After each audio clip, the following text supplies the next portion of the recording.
Seguimos no tempo da tertulia en Correo Televisión. Hoxe na compañía de Xoan Antón Pérez Lema, de Luis Caramés, de Carla Reyes, falando do que deu de sí a sesión de control celebrada hoxe no Parlamento, na que se falaba da situación dos problemas da frota do cerco e na que tamén se falaba de corrupción. Había preguntas de Ague e de BNG sobre a situación en Santiago. Preguntabanlle a Feijóo, o voceiro nacionalista Francisco Jorquera, e a voceira de Esquerda Unida de Ague, Yolanda Díaz, se vai tomar medidas ante a situación en Santiago e o auto que dita a apertura de xuízo oral contra 7 concelleiros imputados por prevaricación por aprobar en xunta de goberno pagarlle a defensa ao edil Adrián Varela, un dos imputados na operación Pokémon. Imos escoitar o que dicían Jorquera, Yolanda Díaz e despois a resposta do presidente Feijóo.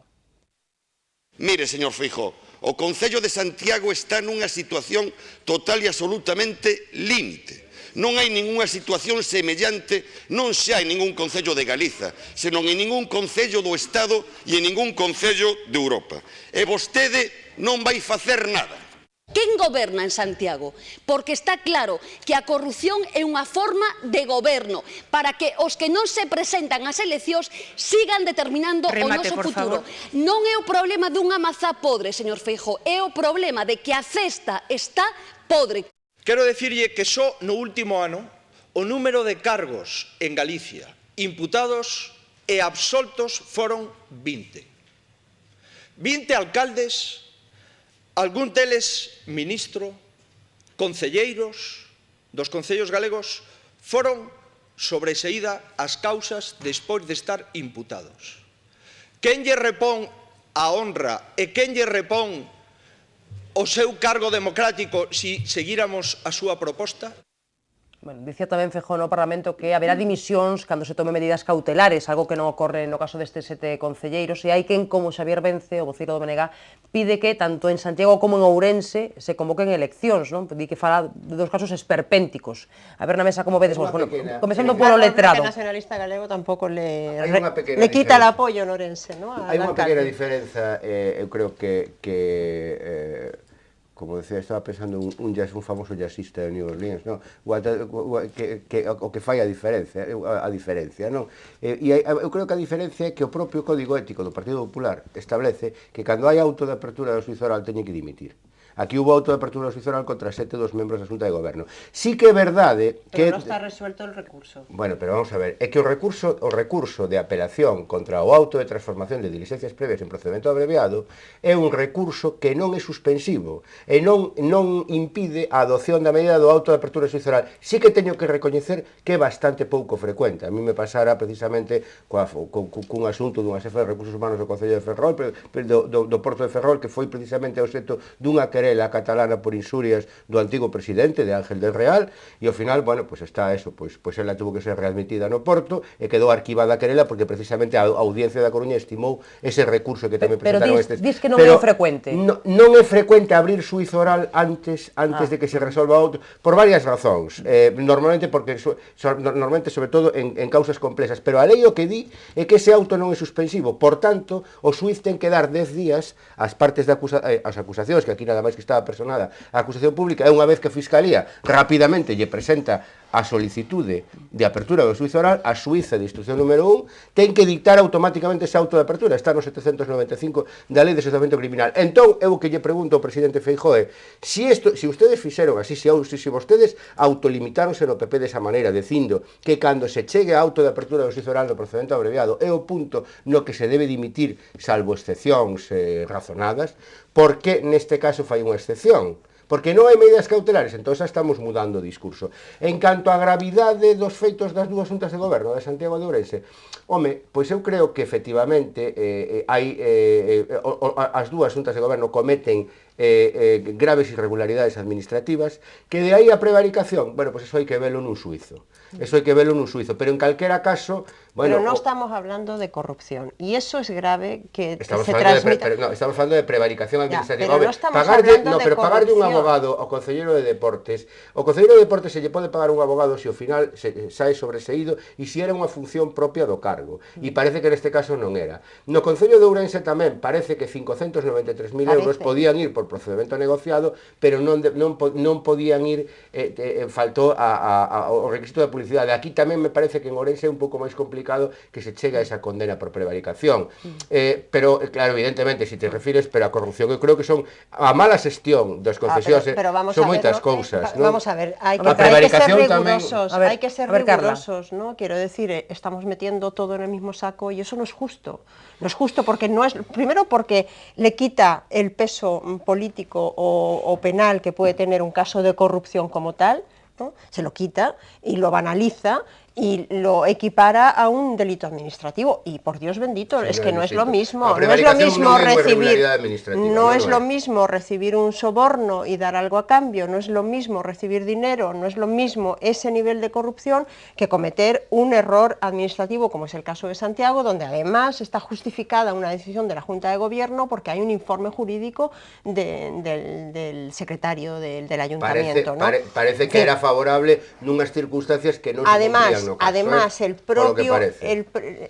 no se consumó tampoco ese supuesto delito, porque el propio concejal renuncia a la posibilidad de que se le pague. A prevaricación consúmase desde o mesmo momento que adotas o acto, non fai falta que teña un resultado. Pero de acuerdo, pero quiero decir que hay matizaciones con respecto al enjuiciamiento mediático que se está haciendo del caso de Santiago o del caso de Ourense. Yo creo que hay matizaciones que más allá de lo que estipula el Código Penal, que son Carla, de rigor. Pero por que Feijóo autolimitouse co auto de apertura do xuízo oral e cando lle ven o primeiro auto de apertura do xuízo oral desde esa normativa, di que non, que neste caso non? Por que dimitiu Pablo Cobián e non dimite a que foi a alcaldesa de Betanzos? Por que os concelleiros e altos cargos do Partido Popular son máis iguais que outros, como dicía George Orwell en Animal Farm? A ver, Luís ou Carla, Luís, ti que opinas? Quero dicir algo, sí. Bueno, a verdade é que eu, perdonádeme un pouco a broma, pero eu proporía que a UNED, por exemplo, que é unha universidade a distancia, pois que fixera un curso para todos os cidadáns sobre cuestións procesuais. Parece que nos fai falta, sí. Porque, aparte de que estamos xa nun nivel de saturación, é dicir, que o cidadán xa non pode escoitar máis se imputados, se procesados, se xa non sei que, se xa non sei canto, está todo mesturado. Algúns xuíces tamén fan bastante porque todo se mesture, porque claro, logo aparecen, cando levantan o secreto do sumario, aparecen conversas telefónicas e todo o mundo está escoitado, non? Entón é o mismo. Se non ves ninguén. Claro, se non me escoita non ves ninguén. Que ficamos hoxe ás 3 para ir ao cine, mira, ficaba con fulanita para ir ao cine, está no mismo nivel que se quedou con 30.000 euros. Pero faga o favor de sacar as cousas privadas desta historia, por favor. No sumario da Pokémon hai moitas cousas privadas. Hai abogados escoitados, hai profesionais escoitados que lles pode crear problemas cos seus clientes, lles pode crear problemas ca súa clientela e coa súa muller ou co seu marido. Eso lo que demuestra es que los jueces no deben ser intocables tampouco, ¿no? Eso en primeiro lugar é cuidado co que decimos. E logo, pois, eu creo que son cousas moi diferentes.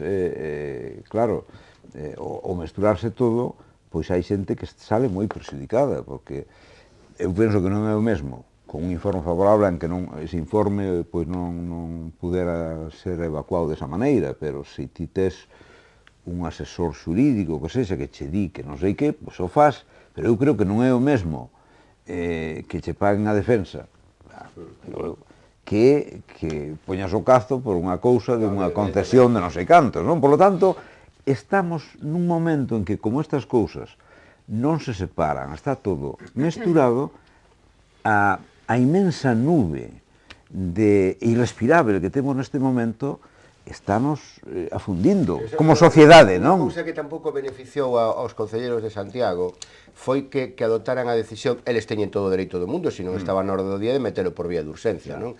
Pero que o meteran desa maneira por esa vía de urxencia, non? Eu creo que tampouco... Pero tamén estou de acordo con vos que, desde logo, non é o principal problema de Santiago, nin é o principal problema de Ourense. En calquera caso, supoño que a Corporación de Santiago non está formada por indicentes. Hai problemas moi graves. Por lo tanto, tamén se poderán pagar, en principio... Falamos de Santiago de Ourense, hai outros imputados que non recorreron esa medida, non? Que se fala moi pouco de Lugo, que o alcalde está imputado. Como que se fala pouco de Lugo? Parece a ti. Era estes días que se fala menos, pero... Falamos pouco de A Coruña, que é a miña cidade de residencia. Porque aínda poden sair moitas cousas na Coruña, non? E resulta que na Coruña temos un vicealcalde que, bueno, que está absolutamente en unha situación de desprestigio. E toda a administración coruñesa, cando realmente o alcalde ahora quere falar de Smart City e se quere falar de proxectar a cidade no mundo, non? Bueno, pois temos a unha cidade da Coruña absolutamente desprestixiada por estas revelacións da Operación Pikachu, non? Yo de todas maneras... Sí, que é unha peza separada da Pokémon. Claro, con todos los respetos hacia el ejercicio de la justicia y hacia el trabajo de las juezas y de los jueces, con todo el respeto.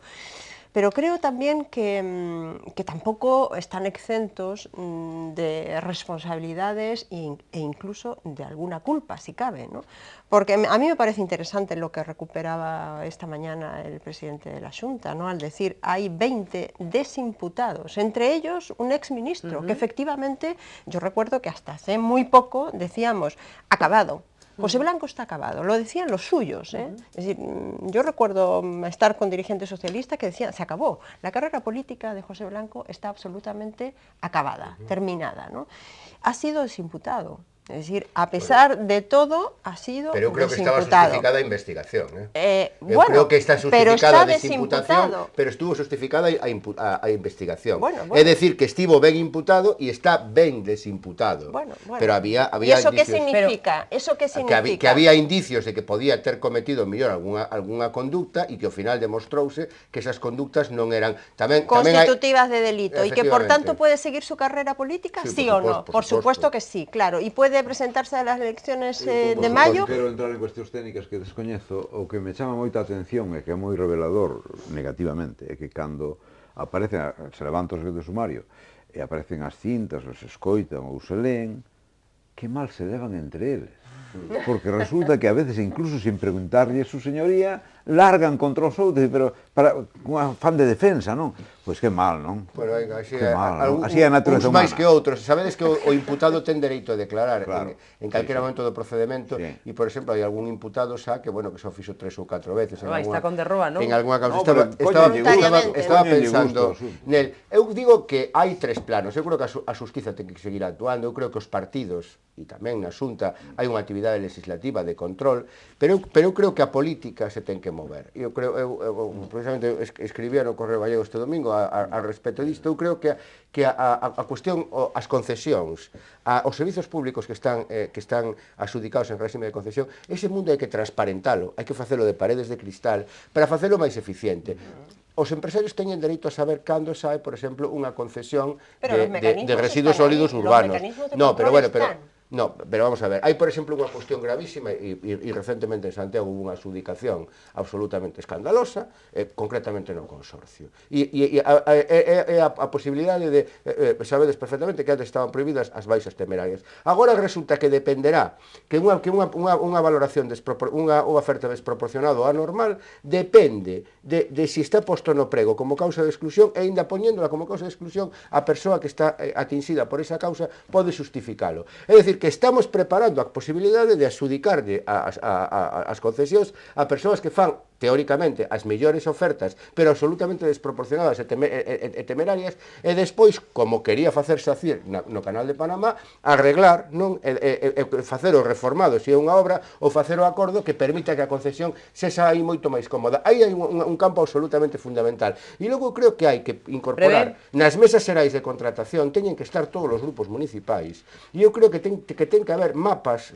dos servizos públicos e libros blancos das concesións e contratas feitas por comisións independentes, formada polos colexios de abogados, de procuradores, de enxeñeiros, de economistas, polas federacións e asociacións de veciños, por outras entidades veciñais. Hai que levar, facer máis transparente, porque solamente se conseguirá máis eficiencia no gasto público con máis transparencia e máis participación. No exemplo, no outro momento, se falamos no exemplo de Sacir, que, bueno, pois hai alguna cousa que eu non estou de acordo. Eu fui un conselleiro de Sacir un tempo, e aí é moito máis complexo. Non, quería non entremos nesa cuestión. No, quería poñelo como exemplo, pero todos me entendedes. Digo, por volver a Santiago. A ver, quen dá menos? 3. Pois mira, o que máis barato fai é fulaniño de tal. Pero claro, non, pero o que máis barato a fai. E claro que fai despois, presenta unha memoria aos 6 meses e que non a podo facer, e que vou dar concurso de acreedores. Non se preocupe, amañámolo. O que eu vexo con todo este lío que hai agora como unha gran cesta de cereixas, que tiras dunha cereixa, claro, están todas unidas ás outras, non? Non hai posibilidade de dicir, bueno, esta cesta xa está, non? Vamos a rematar esta cesta e logo encaixa outra, pero vamos a ir rematando alguna cousa. Algo, non? Porque a sensación de ciudadanía é que non se remata nada. Todo se enceta e non se termina nada. É que eu creo, como dicías ti antes, pero son planos distintos. A xustiza ten que traballar, pero a política non se pode parar. Hai que continuar as investigacións e abrir os suizos, se compre, pero tamén hai que ir establecendo normativa que faga que a xestión dos servizos públicos en régimen de concesión sea máis transparente, máis eficaz. En el caso de Santiago debería ser bastante ágil, ¿no? Así como en el caso de Pokémon, evidentemente la trama es muchísimo más amplia y se puede justificar que llevemos ya creo que casi 2 años. Para la Junta de Gobierno, el caso de la Junta de Gobierno. El caso de la, claro, de la Junta ahí sí de Gobierno, entiendo que se pueda resolver en las próximas semanas, sino pero tamén meses, que os partidos, e se houbera suizo nuns meses. Os partidos políticos que non deixen todo a cuestión judicial. Sí. Porque, claro, isto acaba embarrando todo. Tamén poden tomar algunhas decisións que evitarían que o mellor, a mí é unha frase que teño escoitado a moitos compañeiros de faladoiros e a moitos compañeiros, vamos, da abogacía, da política e tal, que aínda dubido, non? Aínda dubido, pero non deixa de gustarme en parte, que diga, bueno, se ten que caer alguén por exceso de celo, pois non pasa nada, que dimite e que marche para a súa casa. A min dame un pouco de medo porque eu creo que eso tamén ten unhas consecuencias que en democracia para mí son dificilmente de Castilla e León, que fora presidente de Castilla e León, Demetrio de Madrid, e que logo se demostrara a súa inocencia. Sempre saio de pero cando se demostrou, bueno, xa pasaran por riba. E se non chega a ser pola acusación de Demetrio de Madrid, Aznar non tería sido nunca presidente de Junta de Castilla e León. Se sabe que o destino. En todo caso, vedes diferencias entre a situación en Santiago e en Ourense? Eu creo que son temas bastante parellos, son decisións da Xunta de Goberno local que poden incurrir ambas en irregularidades administrativas con informes dubidosos e, por tanto, creo que se pode abrir perfectamente nos dous casos suizo por prevaricación e de que haxa unha condena é un pouco máis dubidoso. Eu creo que tamén nos dous casos, aínda que quizá no de Santiago sexa posible. E no plano político, digo, porque o goberno de Ourense é un goberno en minoría, por enriba mal levado, tampouco digo que o de Santiago sexa moi ben legado, pero las consecuencias políticas son evidentemente distintas, ¿no? Tú misma lo acabas de decir, quiero decir, la situación del ayuntamiento de Ourense es bien distinta, primero porque en primer lugar ya tenemos a un alcalde que ha tenido que asumir por la dimisión del otro, cosa que es la misma que aquí en Santiago, ¿no? Aquí en Santiago pasa algo parecido. Pasa algo parecido, pero evidentemente que la situación de mayoría de gobierno cambia evidentemente las cosas, ¿no? Es decir, el ayuntamiento de Ourense está en minoría y además estaba en minoría en su propio partido, ¿no? Es decir, que bueno, pues que ahí está apoyado porque el bloque, pues a pesar de que ahora pide dimisiones, tampoco le ha retirado plenamente su apoyo, ¿no? Entonces, bueno, es una situación peculiar, ¿no? É que é unha das cousas polas cousas eu creo que hai que facer este esforzo desde os partidos e desde os concellos, sobre todo, porque é un problema máis basicamente municipal, este proceso de transparencia e de adopción de medidas de cara a unha xestión máis independente e máis eficaz e máis transparente, porque a cidadanía está totalmente desconfiada das concesións. Un pouco na liña do que apuntaba Luís antes, non? A xente dubida, por exemplo, na Coruña dubidamos de Albada, da adjudicación que lle fixo Paco Vázquez a planta de xestión de residuos, dubidamos da xestión da compañía de transportes urbano da Coruña, dubidamos absolutamente de todos os servizos públicos, non sei aquí en Santiago cal é o grado de satisfacción da cidadanía cos seus servizos, non? Pero na Coruña xa empezamos a sumar. Non, pero por exemplo, na Coruña ahora que está moi criticada a cuestión da hora, porque ao final se demostra que nin arregla o aparcamento, nin arregla o tránsito, e ao mesmo tempo é deficitaria. Claro, dis, por que se mantén unha hora se nin arregla o tránsito, nin arregla o aparcamento, e aínda por riba é deficitaria? E non coñeces os axentes de hora. Entón surde a sospeita, porque é o grupo Vendex, non? Bueno, no plano político tamén, falando de Ourense, hoxe volvía a decir Gómez Besteiro, o líder do PSDG, que ningún cargo socialista se sentará no banco dos acusados mantendo a condición de socialista. Non parece que sexa eso que digan os seus concelleiros de Ourense. Claro, que isto en cada lugar se interpreta dunha maneira, non? Está non? falando precisamente do auto, está collendo exactamente a mesma teoría de que Feijóo está dicindo, mentres non haxa un auto de apertura do xuízo oral ou un auto de procesamento, que é o que che determina sentar no banco como acusado, mentres tanto os imputados non lles vou facer dimitir. Nese momento voulles facer dimitir. Claro, pero iso tamén estáse poñendo no retrato fotográfico, estáse facendo un selfie, porque automáticamente calquera lle pode decir, oiga, señor Gómez Besteiro, pero vostede é igual que o señor Feijóo que non cumpre. A ver, aquí o papeliño que dixo que no banco cun imputado, o mellor está dicindo que hasta que non sente no banco, pero eu interpreto hasta que non sente no banco, claro. A ver, se aplica aos outros.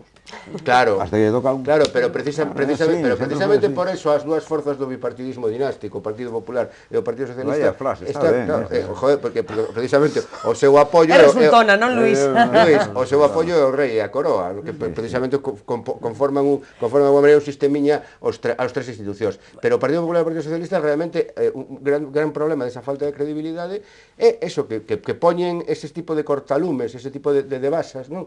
Pero logo ao final, pois resulta que sempre o lume salta. Pero no son cortapisas baladíes, quiero decir, hay que establecer el criterio y a mí me parece perfectamente razonable. Pero muchas veces cambian o criterio.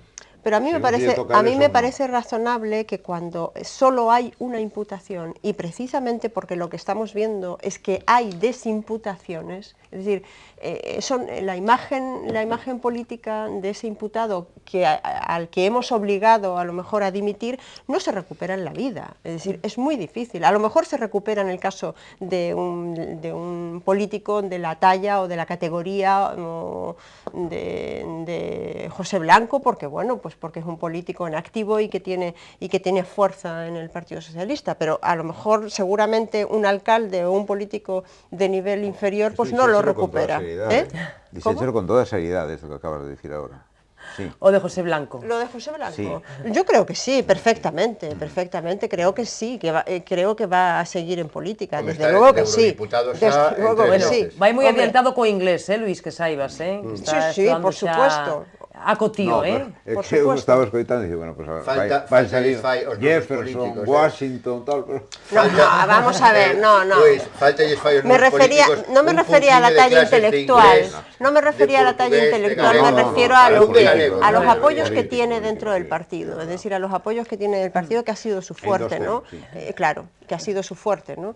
No me refiero a la talla intelectual, que ahí creo que evidentemente... Estamos falando outro día, por exemplo, estaba vendo... Teño que despedir, a ver... No, digo, a cuestión do que foi comisario de Vallecas, eu descoñecía a historia deste home. Creo que tampouco pode acusar a ningún xornalista, a ningún director de medio de que a súa muller enferma pois se suicidase, pero moitísimas veces detrás destas construcións de campañas mediáticas inclementes, que normalmente hai factores políticos e factores empresariais aí detrás moitas veces, pois hai moitísimo dano colateral e hai moitísimo sufrimento e moita dor, non? A ver, Luís, que pechas ti? O fío do que estamos falando, sí. Se queres falar de José Blanco tamén. A mí me parece que foi un político de vocación e todo eso, non?